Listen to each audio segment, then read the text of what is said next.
নমস্কার বন্ধুরা, তো আজকে একটা সম্পূর্ণ নতুন রেসিপি নিয়ে হাজির হয়েছি তোমাদের কাছে। তো সেই রেসিপিটা আমি বড়ি দিয়ে বানাবো, তাই বড়িগুলোকে আমি লাল লাল করে ভেজে নিলাম।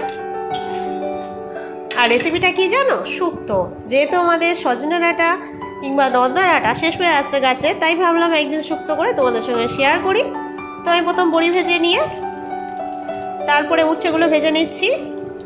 উচ্ছেগুলো আমি নুন মাখিয়ে রাখিনি, তোমরা চাইলে নুন মাখিয়ে রাখতে পারো। আমি একটু বেশি তেলে দিয়ে উচ্ছেগুলোকে হালকা একটু লবণ দিয়ে নেড়ে চেড়ে নিয়ে ভালো করে ভেজে নেব, পুরো কড়া করে। এরপর হালকা হলুদও দিয়ে দেব, দিয়ে একদম ভালোভাবে ভেজে নিতে হবে শুক্তোর জন্য, তা না হলে অত্যাধিক তেতো হয়ে যাবে।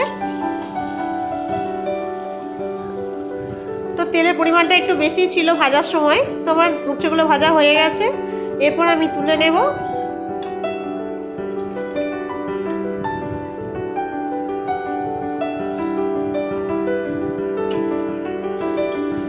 বড়ি আর আমার উচ্ছেগুলো তোলা হয়ে গেছে, এরপর বেগুনগুলো দিয়ে একটু ভেজে নেব।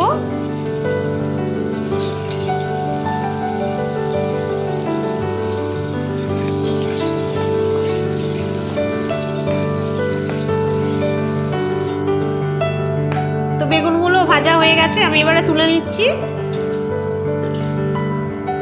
এরপর আবারও কড়াই কিছুটা সরষের তেল দিয়ে দেব, দিয়ে ফোড়ন হিসেবে আমি তেজপাতা আর 5 ফোড়ন দেব।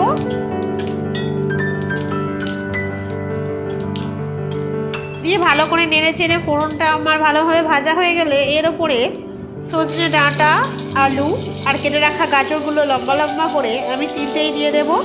দিয়ে ভালো করে মশলার সঙ্গে ভেজে নেব।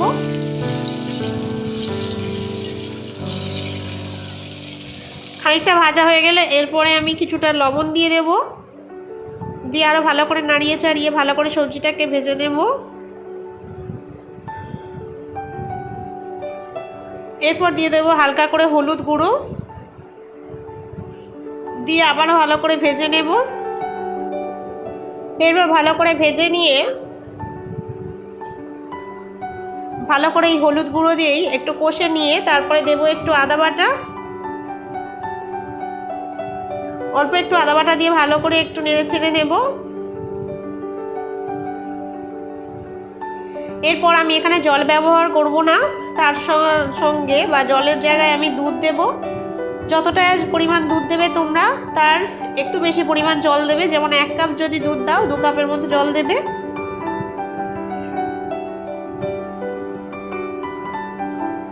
তো দেখো জলটা আমি এতটা দিয়েছি, সবজিগুলো যেহেতু ভাজা আছে ডুবে গেছে, আর একটুও জল দিলাম। এরপর এটাকে ফুটতে আমাকে 10 মিনিটের মতো সময় দিতে হবে লো আছে। তো এটা যখন ফুটে ফুটে হালকা নাড়িয়ে দেখবো কমে আসবে, তখন আমার ভেজে রাখা উচ্ছে, বেগুন আর বড়িগুলো দিয়ে ভালো করে নাড়িয়ে নেব।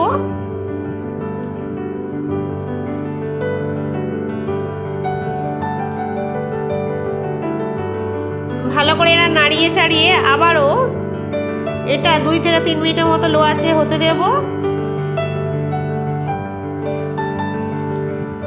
এরপর অল্প কিছুটা চিনি ছড়িয়ে দেব। অনেক সময় শুক্তো একটু তোমরা ঝোল ঝোল রাখা পছন্দ করো, আবার অনেক সময় মাখা মাখা। আমি খুব বেশি ঝোল রাখবো না, একটু গায়ে গায়ে রাখবো। এরপর একটু গরম মশলা দিয়ে দিলাম,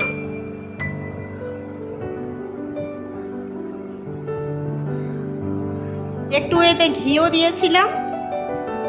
তো আমার হয়ে গেল দারুণ অনুষ্ঠান বাড়ির মতো সেম শুক্তো বানানোর রেসিপি। তো কেমন লাগলো আজকে আমার এই রেসিপি তোমরা অবশ্যই কমেন্ট বক্সে জানাবে।